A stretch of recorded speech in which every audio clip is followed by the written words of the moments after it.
Hello everyone, on today's episode of the 1 Year Life Transformation Challenge, we want to talk about how to live for today.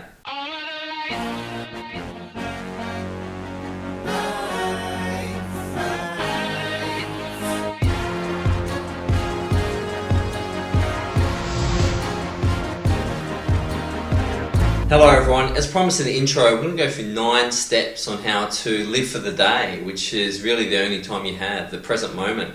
And in order to do that, I'm going to start with a quote as always, and that quote is, "Once more into the fray, into the last good fight I'll ever know.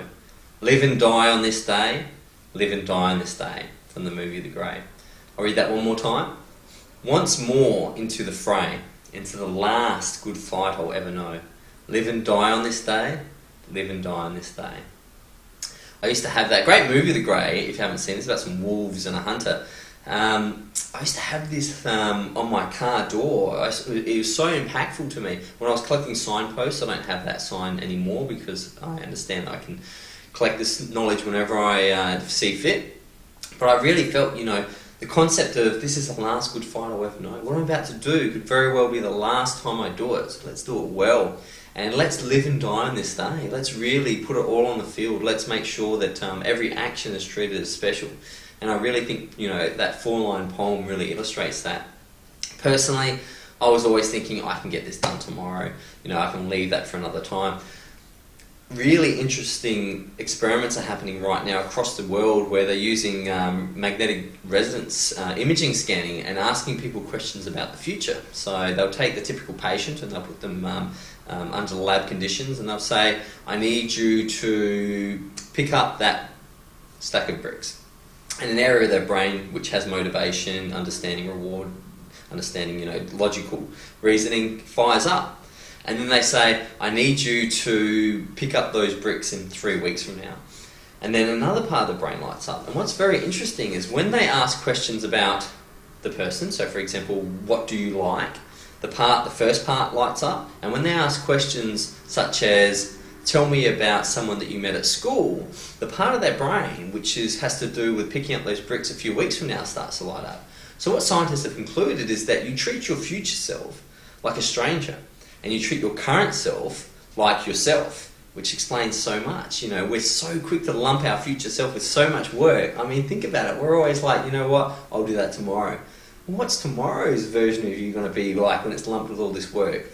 It makes sense once you understand the brain is wired to treat our future self like a stranger, which is fine because the future self is a stranger. I mean, the future doesn't exist. So therefore, we need to be aware of the reasons why we keep pushing things into the future that we could do now.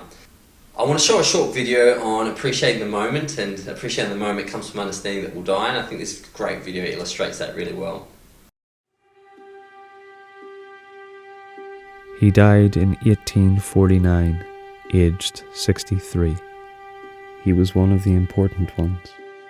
Now we know nothing of him, save his name. Dust to dust.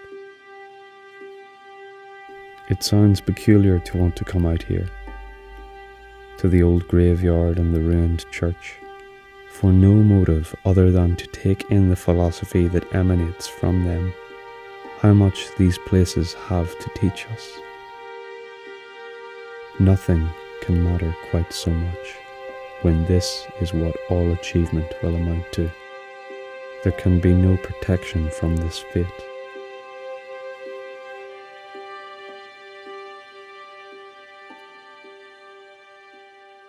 Once people sat in pews here. They were proud of their new hat or fine gloves.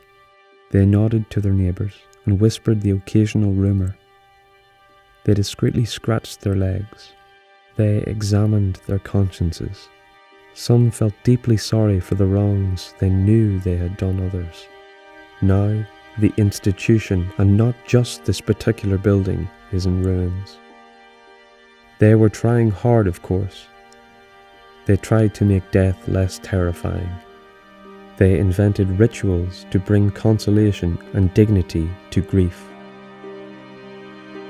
They used soaring music, lofty, mysterious spaces, stained glass, They invented powerful, magical stories which said that dying was only a transition to another, more real existence, that there was a God who would show us mercy. They wanted to remind us that loss is universal, inevitable, and not the end. That the sorrow we feel, though heartbreaking, is part of the plan. We don't want to go back to those old beliefs, and anyway we can't.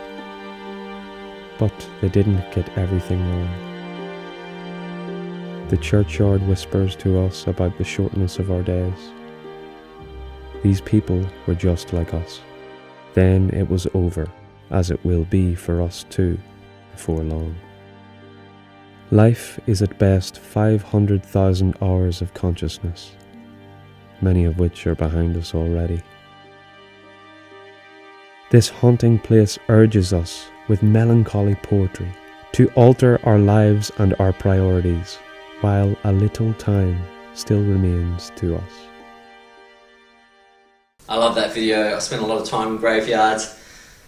It sounds crazy, but it's a great place to be, to really reconnect with the fact that your story has an end and you should make it the best story you can. So as promised, I'm going to go through these 9 techniques on how to be in the moment. So number 1, wake up and thank the universe. Once you wake up and thank the universe for giving you life. Now the dream that you came out of, or the sleep you come out, was death. I mean, death and sleep, they say sleep is the cousin of death, right? That's an old saying. You were unconscious. You weren't around in the physical world, the phenomenal world. So when you wake up, treat that as birth. Treat that as, I've got a day to live. This is incredible, and thank the universe. Number 2, don't rush. I made a video just recently, you would have seen a few days ago, on not rushing. Don't rush through your day. Enjoy it. Savor every moment, even the ones that aren't great, because I can guarantee you there's hundreds of millions of people who have died in the past who will take your worst moment to live for one more second.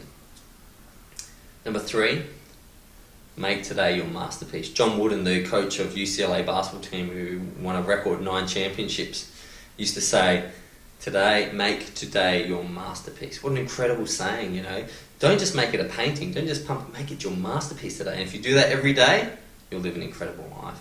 4, shelve concepts of future and past. Don't get too involved. I get, maybe I have to apologise to my friends. I get very annoyed when people start talking about future and past events, because I find it's just a way of escaping the fact that we could be living right now a new experience. So try, wherever possible, to limit your exposure to future and past events and live in the present, because that's how you create those great memories. If you're thinking about a ski trip you took to Europe, that's great, but remember, you had to be there on the ski trip to create it. And if you were thinking about something else, you never would have enjoyed that moment. Number 5, allow thoughts of what if and security just to pass. Don't fight them. I mean, that will keep them there, but just let them pass. Yes, what if you did this? What if you did that? I mean, it's a crazy concept. There's no planet. The great and absolutely incredible author, Dr. Wayne Dyer, wrote a book about a planet where what ifs existed, and it's quite a funny way of illustrating the fact that what ifs are just nonsensical. You might as well be talking gibberish. It's a child's concept. There is no what if. There is the Tao, there is the way, there is what's happening here. What if is a waste of your energy, especially your mental energy. And the other concept is security. I know that we believe we're building security into the future, but are you also building the bus that's going to hit you into the future? I mean, you need to understand that security is internal. Owning a house is great. It doesn't really provide security because it's just bricks and mortar. Security comes from inside. Find better ways to deliver things like security, and you'll be able to live for today much better. Number 6, breathe. Oxygen, the life energy of the universe, can flow through you. When you're not breathing, you're speaking quickly, or you're not allowing yourself to take full breaths, you lose the moment. Breathing is the best way to reconnect to source. Work on your breathing, be conscious of your breathing, and it will allow you to live for today. Number 7, savour. I love crayfish or lobster, and I have it for Christmas Eve generally. And I know when I eat that, I eat it in a very particular way, very different to the way I'd eat normal meals. And I really savour it, and I think it's fantastic, and I enjoy those moments. I start to think to myself, well, there's a lot of other moments that I could really enjoy if I savoured those moments, but I rushed through them. So if you have something like that, like a favourite food or a favourite place that you really savour, Take that skill and apply it more and more to your regular day living. Number 8, lose the clock. I'm like a casino in my house. I have no clocks. I'm not interested in a linear perspective of time. Not because I'm not a realist and know that I need to go certain places or have meetings at a certain time, but having that clock ticking away and always in the corner ultimately is a distraction to the fact that you have eternity by your hands. Now, you will need to know your time, and you can, mobile phones are everywhere, so you can check your mobile phone, but remove the constant looking at the clocks around your house, because they do generate a little bit of anxiety and stress. Get rid of them. Trust me. If you miss one appointment a year because you got rid of all your clocks, it's worth it. And number 9, be still. Be still. Just sort of stop, look at your hands, feel the texture of your skin, pick up a shell at the beach, and just be still. The mind will fight you and say, no, you've got things to do, but just stick with it, be still, and the mind can't win. Because the great thing about the brain is like in Buddhism, they call it the monkey mind. It's always stretching and screeching and scratching and can't stand still. And that's the beauty of the mind, is that you just need to give it enough time, and it will forget that it's telling you to do something, and eventually stillness will win. When you create stillness, eventually you create space, and when you create space, new and wonderful things come into your life. If you're not going to live for today, you're not going to live ever, because today is all you have. So I'm glad that part of your day today was watching this video. I can't wait for another incredible video tomorrow. I'm so enjoying this transformative process. I'm hearing so much great feedback about people feeling different, their friends telling them they look different, they're acting different, because they're not actually acting different, they're acting more like their true authentic self. They're going back to source, and it's fantastic to hear. I'll see you tomorrow.